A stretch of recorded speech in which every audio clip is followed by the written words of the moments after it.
All right, not gonna be using gauges. Gonna be using just a hose and our tank, which is tan nowadays instead of pink. And whenever you pull a recovery tank, really any kind of tank, charging tank, recovery tank off the truck, also pull your scale off the truck at the same time.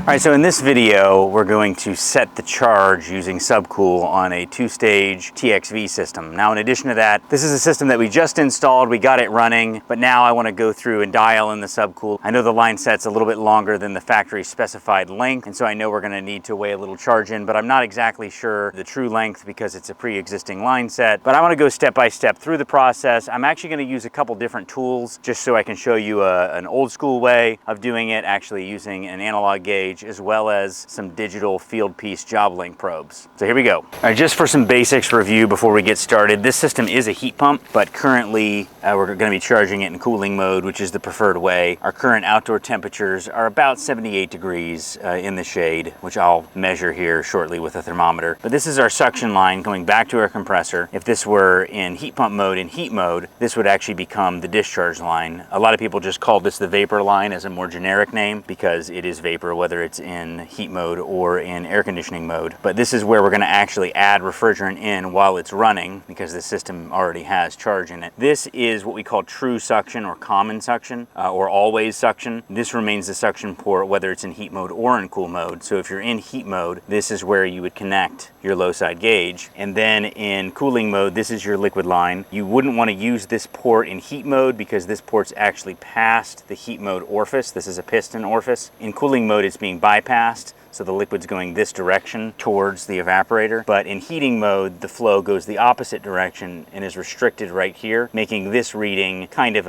not a very useful measurement at all. So in heat mode, you would want to connect your high side gauge here and your low side gauge here. But since we're in cooling mode, we're going to charge it into the suction line, but we also need to be monitoring our liquid line pressures, which we correlate to a saturation temperature, otherwise known as a condensing temperature, and our actual physical liquid line temperature in order to calculate our subcooling. First thing though, this system's not running right now. It's actually cycled off, so I'm going to go in and drive the temperature way down and make sure that it goes into stage 2 while we're doing our charging. When you have a multi-stage piece of equipment, you always want to make sure that it's in its maximum flow rate or its highest stage when you're doing your charging. Again, that's, follow the manufacturer specifications, but generally that's going to be the case. And so you can do that by using the installer test mode in the thermostat, or you can do it by just driving that temperature way down and then giving it sufficient time to make sure that it's in high stage. So I'm going to go do that now. So now we've got the unit running. We're going to let it run a while before we make any changes. And so while we're waiting, I'm going to go ahead and show you the old-fashioned way of checking superheat and subcooling. Now I'm going to be using some gauges rather than a gauge manifold because in this case we're just doing testing. And of course it's the core depressor that pushes down on the Schrader core that allows refrigerant to flow through the hose and to be measured in the gauge. Now in this case we don't need this additional hose. I have this on here in case it's in a tight application where I can't fit the gauge on, so we're going to remove this. Now a lot of people still like to use analog gauges. I like to use analog gauges for teaching purposes because it's a kind of an old school way. It shows the saturation temperature for the corresponding pressure on the gauge, which makes it nice for learning. They aren't nearly as accurate as digital tools, so nowadays when we're working on equipment for our customers, we only pretty much use digital tools. Safety glasses are now on. We're going to connect to the liquid line first. Now, one thing that I do like to do in order to prevent that sort of spray of refrigerant is to use a core depressor. If I push this on and I start twisting it, it will make a little, it'll lose a little bit of refrigerant as I connect because that core depressor is engaging at the same time that the seal is sealing, and so we get a little bit of that blowback. And so on the liquid side, it's nice to use a core depressor because it helps prevent that, and I'll show you how that works. So this is an AccuTools, otherwise known as Blue Vac, brand core depressor, and this is a backseating design, which means when it's fully open, it actually doesn't allow any flow through the core depressor itself, which is kind of nice for a couple different reasons. The way it works is I can attach this to the service valve, and there won't be any flow until I turn this knob clockwise, which then engages the core. So I'll show you how this works. So right now, because this is completely backseated, that core depressor isn't engaging and there's no flow. Now I can go ahead and connect my gauge. So we're gonna use this small extension hose just for visual purposes for the video, because it's kind of hard to get in here and show the gauge location, but you can see there's no flow right now. If I can control the flow out of this valve very easily. So we're gonna connect this hose. Now, when we depress the core, you see the gauge jumps way up where it's supposed to be. We'll purge any of the air out there. So now we're seeing our pressure, which we can correlate to what we call a saturation temperature or a condensing temperature for the specific refrigerant that we have. Now this is R410A, so the scale is the pink scale on this gauge. I'll give you a better view. All right, so if you take a look at our pressure is reading just about 250 PSI. And this is the challenge with an analog gauge, because is it really 250? Is it 245? You know, it's right in there. If you look, this equates to just about 82 degrees. But again, is that 82? Is it 83? Is it 84? Is it 81? It's really, really hard to see on that fine scale, which is the disadvantage. But we're gonna go ahead and just say 82 degrees is our saturation scale. And so what that means is that is the temperature that the refrigerant is condensing inside the condenser. So when it's changing state, that's the temperature that it's changing state at given the current pressures that we have. And so when we compare our subcool to this number, we're looking for a number on the line that's lower than that number. And that tells us that we're fully liquid and that we have subcool or subcooling. So again, we're gonna go with the old school method. We're gonna use just a simple Cooper-Atkins line temperature clamp and see if we can get our line temperature that way. All right, so right now it's showing 79.1. That's about the outdoor temperature. We're gonna clamp this line onto our liquid line, which again should be fully liquid. If it is, we'll have a subcool reading. All right, so we are measuring a line temperature of 82.4 on our liquid line. We have good solid contact on that line, 82.2. And if you remember, we were measuring about 82 on our saturation temperature, which means that we have about 0 degrees of subcooling. Now again, because of the inaccuracy of these measurements, we could have 1 or 2 degrees of subcooling, but at this point we pretty much know that we are low on charge. And the way we can know that is because our data tag lists a liquid line subcooling of 10 degrees Fahrenheit. So that means we need to add a refrigerant charge slowly and carefully, because this is a heat pump with an accumulator, until we get 10 degrees of subcooling. But we're gonna do that with more modern digital tools so that we can monitor it more carefully. Also real quick, I wanted to show you superheat. Same basic process, only it's the other direction. Whereas subcooling is the temperature that drops below our condensing temperature or our high side saturation temperature, superheat is temperature that is gained, sensible heat that is gained above our evaporator temperature, our boiling temperature, or often called our low side saturation temperature. So we would first hook up to our low side, and you'll notice we don't get nearly as much refrigerant loss on the low side, so the core depressor isn't as useful there. I can see here that our pink scale is showing 40, so that's a 40 degree suction saturation, otherwise known as a 40 degree evaporator temperature. And then I'm going to measure our suction line temperature, and we are measuring, give it a second to acclimate. So that's reading 51 degrees, and we have 40 degree suction saturation, so that is an 11 degree superheat. So that's 11 degrees sensible that's gained in addition to our evaporator temperature, and that's about what we would expect. In fact, maybe even a little lower than I would expect given the length of line set that this has. But so long as it's well insulated, that would be what we would expect. And so we're in good shape on that side of things, but we still need to charge the system by subcooling. It's a TXV system. Internally, that is the metering device type. And so we've got to get this subcooling where it should be. So now we're going to go ahead and hook up our digital probes, our field piece job link probes, and get our subcooling dialed in using a tank and a scale and our probes. Let's get all these disconnected.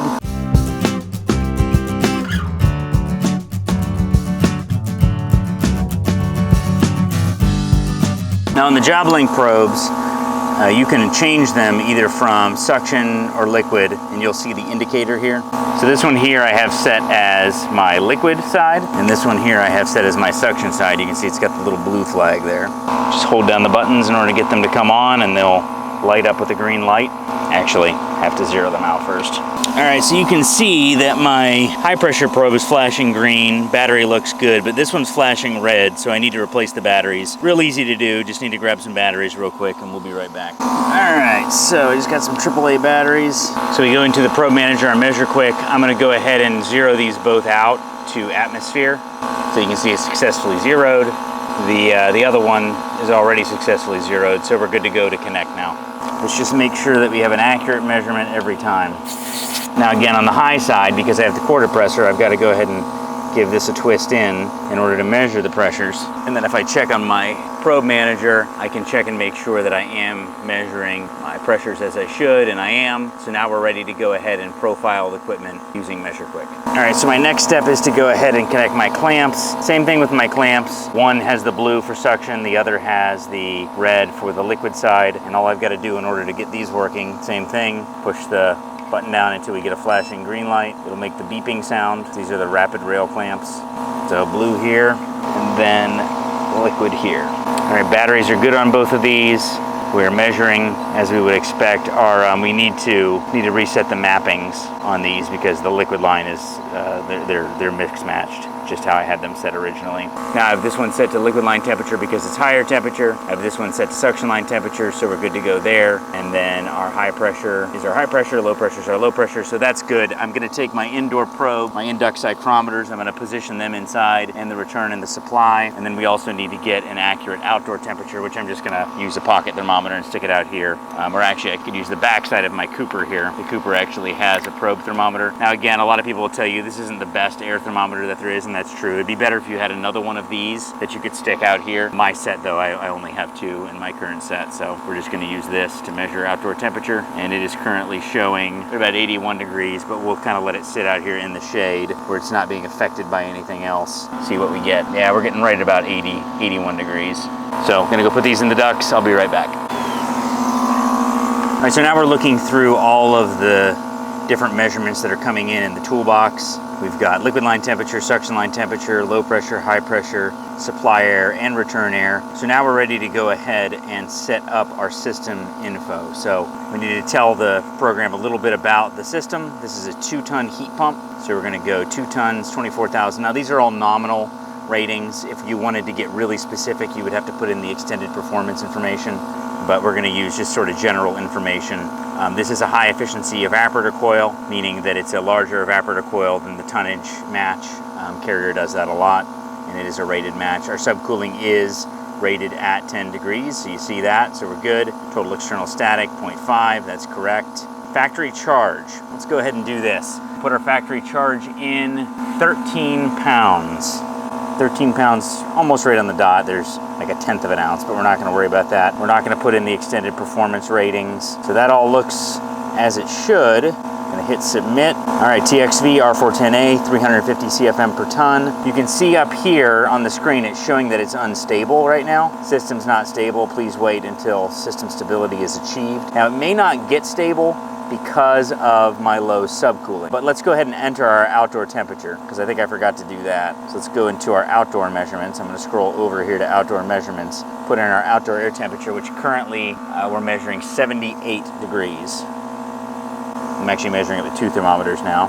You can see our head pressure up here is lower than our green target, which would go along with having some low subcooling. But as you can see, our subcooling number really isn't as bad as I would have thought. So let's take a look here at our kind of warning. It's saying that liquid line temperature is below the outdoor air temperature. So let's see what we've got here. Liquid line is saying 77.9. And actually, if we look at the outdoor air temperature, our outdoor air temperature is right at 78 degrees. So it's just right there on that number. Your liquid line temperature should never be able to go below your outdoor air temperature. But again, you know, these thermometers could be 1, 2 degrees off in that range. And as you can see, now it's cleared up and now we've got a green flag. It's saying there's no major issues, but we're just right on the line of having zero approach. See, we got 7.3 degrees of subcooling. So it's actually not quite as bad as I thought it was. One thing I want to definitely make sure of here though, is I want to make sure that we are running in high stage. So let's go ahead and confirm that with a meter real quick. So in this particular unit, it has a 2-stage Copeland scroll that either unloads or loads depending on whether or not you have a Y2 call that goes to a solenoid on the valve itself. And so when you have the Y2 call, it closes some little ports inside the scroll, causing full compression. So we need to make sure that we have a call in between this blue wire and common. So you see here, this Y2 and common, we need to make sure we have 24 volts, just to ensure as best we possibly can that it is in high speed, high stage, before we begin adding charge to it. Safety glasses on. And we're gonna do this the simple way, which is just to, this is the blue wire here, we're just gonna unhook from this wire nut, leave it all twisted together, and then we're going to measure that to common, which is this one right here. Now again, when you're working on running equipment, be very, very careful with where you put your hands. So we're gonna put it on volts AC. Just gonna first check it to high voltage, just make sure that it's working. Sure enough, 245 volts. So now we're gonna check and see if we've got 24 volts here. And we do, 27 volts. That means we are in high stage, just as expected.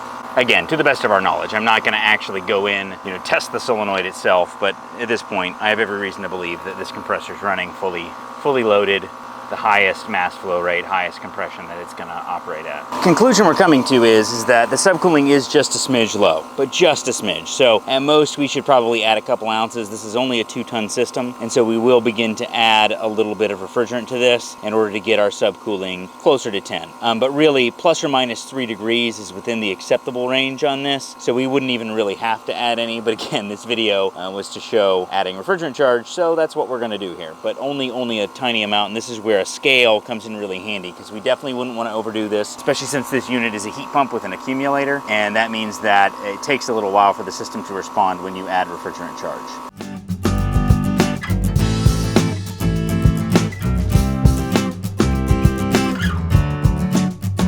Try to get it as flat and level as you can.